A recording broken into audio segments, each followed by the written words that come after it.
Wow. That's why I'm a planner. However the heck you say that city to the south. I'm not even going to try. Whatever it's called. I immediately get lost. I did not know how to, I didn't know how to pull over or to stop. I'm an idiot. Isn't there a communal space where we can, like, I don't know, share moments with your fellow human beings, right? And this guy behind me cursed me out. Like, seriously cussed me out. Not just bikes. Okay. Because the rest of the street still sucks so much. Oh, can I drive here? But it's not like a paradise. Like, this is not great. What's up, guys? Welcome back to another episode of Sullyville. Today, I'm going to give you my honest review of the Netherlands. Let's start. So I get to Amsterdam Schiphol Airport. Okay. And I go into the terminal, and I immediately get lost. And I'm like, how? I'm an idiot. Isn't there signage? Isn't this like the country that's what I famous thought. For its public transportation? Yeah, and it's signage and it's accessibility. wayfinding. And I was like, I'm an idiot. I don't know what I'm doing. I swear. If anyone has been to this airport, please tell me. When you get into the main hall, are there exit signs? I swear there were no exit signs. There were signs to different terminals. Yeah. Not to rain on your parade, I have been in this airport before. Oh, you have? And I didn't have any problems. But that's because I was entering. So I was like, I don't know what's going on. Anyway, so I was there for like 20 minutes before and I didn't want to ask because that would be stupid. So I made my way out and I got to, so of course I immediately assumed the easiest way to get where I was going to go was going to be a train. Turned out it was actually going to be a bus. Not a bike? Not a bike. It's not just bikes. Okay. Amsterdam. Continue. And that's because I was staying in the suburbs, which is cheaper, obviously. So a bus was actually the quickest way to get there, but it was a direct bus. So I got on the bus. So here's the, you can see it was quite a well-used bus. So what's crazy is when you think of a suburb of a city of 4 million, which I think is how many people live in Amsterdam. Do you know any United States cities that are sort of comparable? To 4 million? San Jose is a good example. It's the 10th largest city, I think, in America. So San Jose has like a few blocks of downtown, and 95% of the land in San Jose is zoned for single family only. Yeah, I've seen it. Which they changed recently, to their credit. They have a plan where, so they have all these stroads with like strip malls, and they want to create distinct downtown hubs where they bring over time, developers will bring the businesses to the street front, build apartments, and actually create cohesive like villages. I think it's called the Villages Plan or something like that. Okay. Where they don't want to piss off the homeowners too much, but a really easy target are these strip malls to upzone and. Sweet. Yeah. We can do with a couple fewer strip malls. The only problem is if you own a strip mall, you don't want to be the first developer that tears it down and does a sidewalk facing business because the rest of the street still sucks so much. Right. So we'll see who wants to like actually take advantage. But I think they'll be able to charge enough for housing that it's going to be worth it. In San Jose, really? Yeah, you'd be surprised. So anyway, yeah, the Amsterdam suburbs are not a single family home. By the way, this is across the street from a farm. There's like a farm, literally nothing across the street. And that's because they have centralized planning where they, first of all, preserve their city center, right, which is like medieval. And then the ring around it is a little, is from the 1800s. They preserve that for the most part. And so a lot of the growth, because the country's not that big, rather than letting just developers buy land and build single family homes like we do here, they have this they have these spokes almost of the city. Yeah. And they only allow things to be kind of developed in chunks and to a pretty tall height. Yeah, man. I was going to say it looks like Jersey City. So what's funny is this looks like the downtown of an American city. Right. And this is the edge of Amsterdam. Yeah. What this does is it means that you can be in this dense area and have all these people, and this is a lot of office buildings too, and then right across the street there's nature. There's not like this huge separation between your dense area and nature. Right. Because they only allow this level of and so it's weird. And what's also funny to me about the suburbs that I saw there is there are like 2, 3, 4-story apartment complexes, and then these like 10-story buildings, and they're kind of surrounded by parkland with bike paths and canals. And what's funny is when there's a 10-story building, when you picture it in your head, it seems really tall. Like if you went to someone in San Jose and said, we're going to build a 10-story building. Yeah, right. I don't know, you hardly notice them here. Like they kind of just blend in. I was going to say, do you think that there's just a fundamental difference in the definition of what we would consider to be a suburb and what the Dutch do? Because like you said, a 10-story building, that's not suburban in America. No. But like here, it looks like normal and you have nature to the side of it. Yeah. I think the reason it works is the neighborhood I was in, right? There are these giant like super blocks that have roads all the way around them, and then canals and paths with multiple buildings. And I think it works is they took basically what would be, let's say, 5 square miles of single family homes and piled them into one 10-story building, which left all that other land available for. So there's far more parkland than in the American suburb, and public. Right. And the same amount of people living there. Yes. Oh man, it sounds so nice. Yeah. So basically you trade your 20 by 50 private yard for a park, but the park is so gigantic it doesn't feel crowded at all. Yeah, and it's communal space, a place where we can share moments with your fellow human beings, right? Instead of being behind a wall. It sounds kind of jolly. Yeah, it's just a different way of building a city, which I thought was really cool. Cool. That's awesome. Why I took that video. So here's the first street that I walked down. Is this Houghton or is this... No, this is Amsterdam. I'm saying after I got off that bus. So this is the suburb I was staying in. Mm-hmm. And again, my point is, I think the best way to describe it is imagine how much space this building would take up if each one of these apartments was a home. Of course. Instead, they put them in this long building, which, of course, I don't find this building that attractive. But you get this playground in the middle of it, basically, right? Well, that kind of calls back to what I was going to say about the previous clip, which is some of those buildings definitely are... They're not the most beautiful, right? No, they're a little bit more utilitarian in the Netherlands. Is there a way we can sort of maybe leverage this, efficiency with maybe some beauty? Now you're here? getting into architecture. You're definitely going to push a few buttons. Look, I like traditional architecture, which I thought Houghton was kind of nice. Although there were a number of comments because you brought up what we consider a suburb. Did you see there was one guy who had beef? He's like, "This is not a suburb." I did see that. Yeah, I did see that. So I called it that because another term you could use that's used in planning is a bedroom community, which means the majority of people who live in that city don't also work there; they sleep there. Gotcha.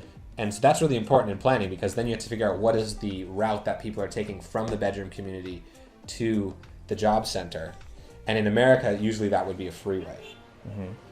The reason I called Houghton a suburb is because it's a bedroom community, except instead of a freeway, it has this train line that goes right to Utrecht. And however the heck you say that city to the south, I'm not even going to try. Whatever it's called. That you said in the video. Yeah, Dutch is actually harder to pronounce than you'd think from reading it, but so it's a suburb. It's a bedroom community. There's 50,000 people and maybe a few thousand jobs, which is not too dissimilar from the United States, right? We kind of have done the same thing. It's not. So yeah, I thought this was cool. It was a little bit monotonous because there were all these buildings in a row. But here's what I noticed, okay?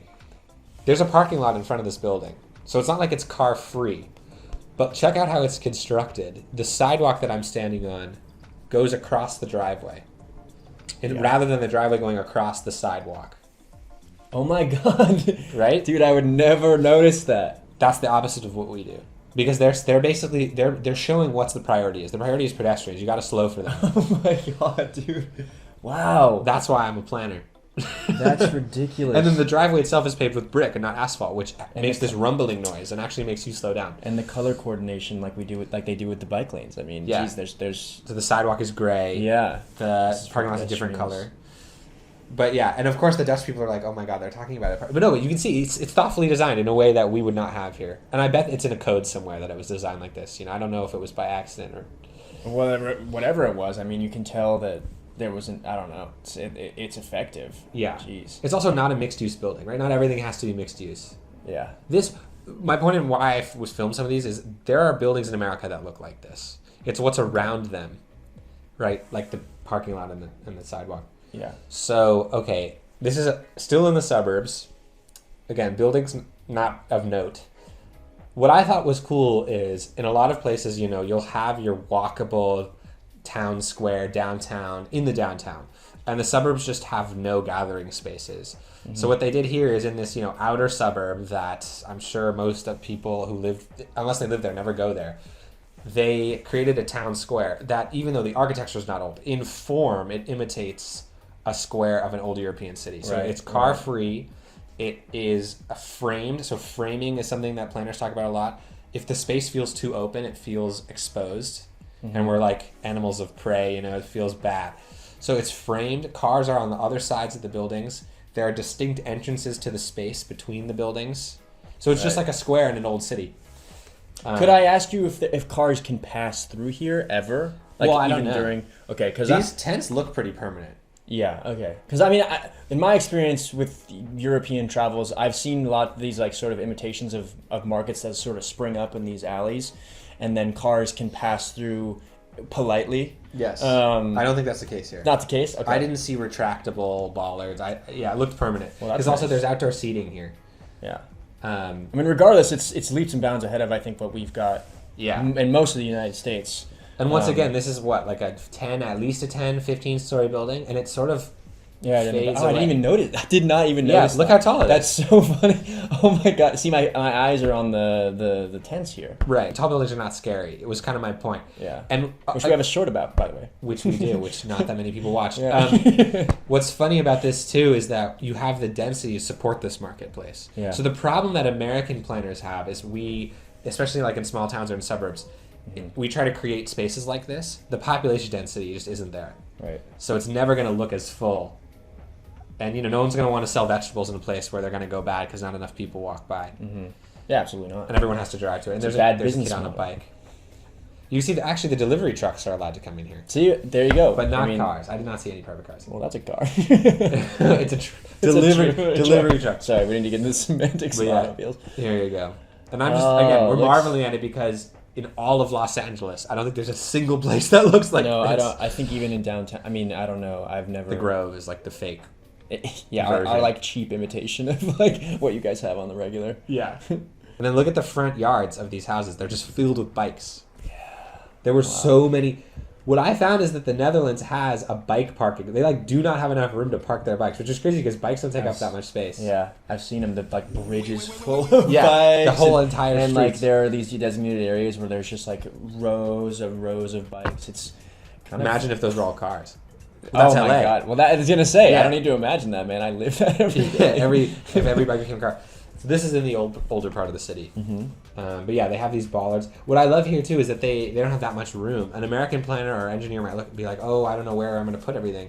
So it's like 1.5 lanes wide. That's a good thing, because when two cars approach each other, they have to slow down. Or the sidewalk isn't that wide, but the bollards make it so that you can walk in this, weave back and forth. Everything is a little bit more flexible. Yeah. It looks to me like where in the United States we encourage driving while maybe recommend biking, or like the priorities on the driver. Yeah. And in the Netherlands, it's kind of an inconvenience to drive. Like you like if I were in a car and I was like on a road with 1.5 cars wide, I'd be like, what if I run into somebody? Yeah. And I would be like, I'm just gonna take my bike. It's easier. But it's flipped in the United States where it's and easier. It's safer. Yeah. And so having more complications on a roadway is actually safe. That's what every study shows. So we went the opposite way. We said we're going to separate everything. We're going to create roads that have 45 mile per hour speed limits that are very gently curved, very smooth. You can't plant trees along them because what if someone crashes into them? Actually, what the data shows is that when you have a row of bollards, it slows the driving speed down without actually changing the roadway itself. Right. Because you see them going by, and it's actually an indication of faster going. So people don't crash into them because they're actually going slower. Also, all the bollards in Amsterdam have the city's logo on them, which I thought was a nice touch. And here, so this is interesting. So what I want to give here with this honest review is, not just bikes. He's the one that even inspired me to go here in the first place. And he does show incredible infrastructure. Not every single spot, even in Amsterdam, is like perfect for bikes. So you can see here, there's this guy opening his door. Mm-hmm. There's a cyclist going the wrong direction. I'm kind of stuck behind this car as I'm filming this. Right. So they still have their conflicts. Although, of course, they're all at lower speeds than we have. But it's not like a paradise. Like, this is not great. Did you, it's maybe a stupid question, but, did you feel safe driving on this road, even though, there were things coming at you, Yes, because of how slow. Look at how fast that's really slow. It's like 10, and you can see it in advance. And I imagine people in Amsterdam are also, just because there's so many bikes around, they're generally more and they're nice, conscientious of bikes. They don't honk every day. I've been honked at when I bike to work in LA. There's a particular stretch of roadway which I don't understand. It's a residential street. I get honked at, and I don't know why, because the road is so wide, people can go around me, and I'm off. And I don't want to get doored, so I'm not that far to the right. Right. Okay, so here's the funny thing. Here's what Not Just Bikes does not tell you about biking in Amsterdam, okay? People there, the cyclists, will scream at you if you slow down. Because here's what I realized. I was there for 2 days and I realized something. What happened was I was cycling on one of these busy bike paths, right? And I slowed down because I wasn't sure which direction I was going to turn. And this guy behind me cursed me out, seriously cussed me out. And I was like, what? And then it happened again when I slowed down to look at a building or something. Here's what I realized. Okay, to them, their cycle paths are like our freeways. Dude, that's So they're not cycling because it's like fun or they're exercise. No, they're like trying to get home. They're trying to pick up their kids by bike.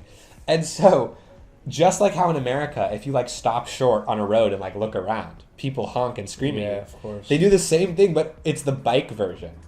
Yeah. Because I'm so used to, when I bike in America, I'm like the only person on the bike path, if there is a bike path. Right. So if I slow down, nobody gives a crap. Here, I slowed down and I almost made people cry. There were like 20 people behind me, and they're like, "Hey!" Really? Yeah. Oh my god, that blows me away. Yeah. I'm like thinking about like I'm gonna take a trip to Amsterdam and have a leisurely bike. Biking is stressful. Okay. In the center of the city, and you have to treat it like you're on a freeway. So if you're trying to switch to the left, there's 20 people going by at the same time as you, and which also is funny. There were times when I did not know how to I didn't know how to pull over or to stop. Like, I wanted to go to a certain thing, or I wanted to, like, turn, and there were so many just like how when you're on the freeway, if you're all the way to the left, you can't get off. Sure. It was the same thing where I was like, crap, how am I going to, because you pull over, and people start piling up behind you and screaming at you. Oh, so biking is, like, nightmare. actually quite stressful. Okay. Well, let me ask you this, because you're sort of saying that there's an inverse relationship with biking and driving in the Netherlands. Yeah. Yes. It looks like it's a little bit hectic right here, these cars passing by. Like, how does it feel to drive? I mean, is it sort of like being a biker where like bikers are sort of dictating the flow of traffic? Yeah, like look at how this car, you're right, that's so funny. Oh my gosh, yeah, that car acted like how bicyclists act. Exactly. Can I drive here? He's like, oh. Yeah, like me on my bike in LA, I'm like, please let me through. Yeah, it's so true, dude. It's inverse. But here's why it's good, because then people say, well, what's the difference? The difference is, on a bike, you can't kill someone when you hit them. That's the difference. You might be able to get in a fist fight because someone is stopping in the middle of the road. Oh my god, this guy, I thought he was gonna. I was gonna ask, did you feel? I asked you if you felt safe. I was like, did you feel safe? I was like, I'm so sorry. When he heard me speaking English, he's like, stupid American. yeah, exactly. Which, yeah. But yeah, look, like for them, cycling is utilitarian. It's useful. It's quick, and you can't. And by the way, they actually have a capacity problem. There are bike lanes in Amsterdam that I felt were too narrow. We're talking hundreds of people on a bike lane that's like 5 feet wide. Yeah. And they've gotten to the point where at intersections now, and I talked to an engineer in the Netherlands who told me this, they're having to add bike turn lanes because there's so many people that the people going right and left and straight are all jumbled. Okay. So that it's making its way where cycling is becoming so popular that they're actually having to treat it like a roadway. Right. And we and not just bikes are probably not helping that at all. Yeah. It's probably people making. He's like, move to the Netherlands. Can't recommend. I don't know. I'd be curious to know how many people he's gotten to move there. He got me to take a vacation. There you go. So. Hey everyone, I'm going to be stepping in for Sully this time around for the outro because he's a little bit under the weather. But I just wanted to say that we're going to come out with part 2 for this video quite soon. We have a lot more to say on the Netherlands. I think Sully does in particular. But yeah, we had a lot of fun making this video, and we really appreciate you tuning in. And we hope to see you next time. Thanks.